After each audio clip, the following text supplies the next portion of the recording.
আমাৰ যিমান ইউনাইটেড আদিবাসী পিছ ফৰামৰ যিমান সদস্য না ল'ৰাবিলাক আছে চবে আমি তাৰ ওপৰত কেনেকুৱা মানে কাম কৰি পেলাই তাক জিতাই লৈ যাব পাৰে সেইটো আমি দায়িত্ব লৈছোঁ আৰু আমি ৰেহন দৈমাৰী ছাৰক আমি কথা দিছোঁ যে আপোনাক এবাৰ জিতাই উঠাই লৈ যাম বুলি। আজি প্ৰথমত মই আমাৰ সাংবাদিক বন্ধুসকল মই জোহাৰ যাচিছোঁ যে আমাৰ আদিবাসী ইউনাইটেড পিছ ফৰামৰ আমি আজি এক্সিকিউটিভ মিটিং আছিল। এই মিটিঙত আমি এইটোৱে সিদ্ধান্ত লৈছোঁ যে যোনটো আহি থকা ইলেকশ্যন যোনটো যে এপ্ৰিল 9 তাৰিখত যোনটো আমাৰ ভোট দিব মানে প্ৰদান কৰিব লাগে সেইটো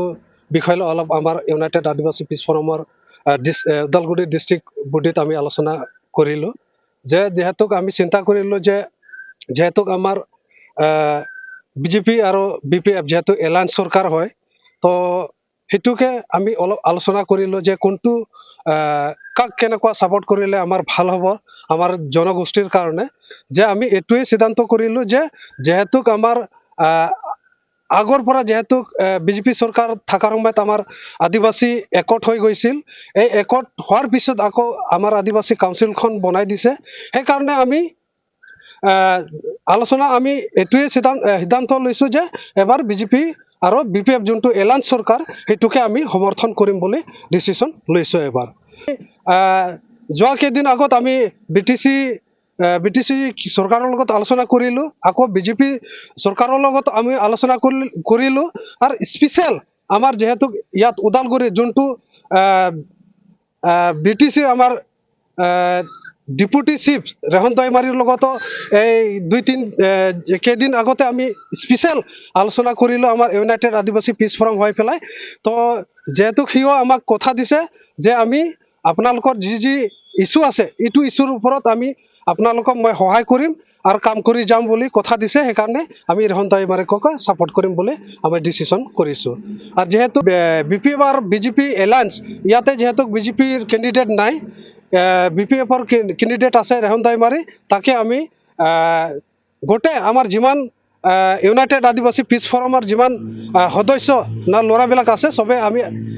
তাৰ ওপৰত কেনেকুৱা মানে কাম কৰি পেলাই তাক জিতাই লৈ যাব পাৰে সেইটো আমি দায়িত্ব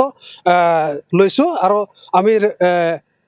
ৰেহন দৈমাৰী ছাৰক আমি কথা দিছোঁ যে আপোনাক এবাৰ জিতাই উঠাই লৈ যাম বুলি। মই আমাৰ যিমান আমাৰ আদিবাসী সাঁওতাল জনগোষ্ঠী আছে মই আহ্বান কৰিম যেহেতুক আমাৰ BJP আৰু BPF এলায়েন্স আছে আমাৰ কাৰণে BJP ভাল চিন্তা কৰাৰ কাৰণে কাউন্সিল গঠন কৰাই দিছে কিছুমান যোনটো আমি একৰ্ড কৰিছোঁ একৰ্ডত যোনটো দফা আছে কিছুমান ইমপ্লিমেণ্ট হৈ গৈছে কিছুমান বাকী আছে সেইটো লৈ পেলাই এতিয়া আমি এই এলায়েন্স চৰকাৰটো আমি ছাপোৰ্ট কৰিব লাগিব সেইকাৰণে মই আমাৰ আদিবাসী সাঁওতাল জনগোষ্ঠী মই আহ্বান কৰিম যাতে যেন আমাৰ ওদালগুৰিৰ পৰা যোনটো ৰেহন দৈমাৰী আছে তাক আমি কেনেকুৱা জিতাই লৈ যাব পাৰে সেইটো মই আহ্বান কৰিম যাতে চবে মিলি পেলাই তাক জিতাই লৈ যোৱা আমাৰ আহ্বান কৰিছোঁ। আৰু মই এইটোৱে ক'ব বিচাৰিম এইটোৱে আহ্বান কৰিছোঁ যেহেতুক আমাৰ অলৰেডি কিছুমান দফাবিলাক ইমপ্লিমেণ্ট হৈ গৈছে যেনেকুৱা আমি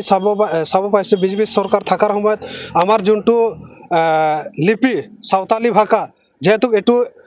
অলৰেডি এছেম্বলিত পাছ কৰি পেলাই আজি স্কুলত ৰেকমেণ্ডেশ্যন চলি আছে যে ভাল লাগিছে এতিয়া সেইকাৰণে আমি BJP চৰকাৰ ছাপোৰ্ট কৰিব লাগিব যেহেতু এলায়েন্স আছে BTC বাহিৰত BJP চৰকাৰক ছাপোৰ্ট কৰিব লাগিব আৰু BTCৰ ভিতৰত যেহেতু এলায়েন্স আছে এলায়েন্স চৰকাৰ BPF তাকে ছাপোৰ্ট কৰি পেলাই আমি জিতাই লৈ যাব লাগিব। আজি চাব গ'লে আজি যেহেতু আমাৰ বহুত ইছ্যু আছে যেনেকুৱা আমাৰ বহুত ল'ৰাৰ কেছ আছে আৰু এই কেছবিলাক আমি অলৰেডি BTC চৰকাৰৰ লগতো আলোচনা কৰিছোঁ এই কেছখন BTC চৰকাৰে আমাক কথা দিছে উইথড্ৰ কৰিব বুলি আমাক কথা দিছে নেক্সট যেতিয়া চৰকাৰ আহিব তেতিয়া সেই কেছ ওপৰত আলোচনা কৰি পেলাই কেছটো উইথড্ৰ কৰিব বুলি আমাক কথা দিছে আৰু বহুত এনেকুৱা ইছ্যু আছে আমাৰ যোনকেইটা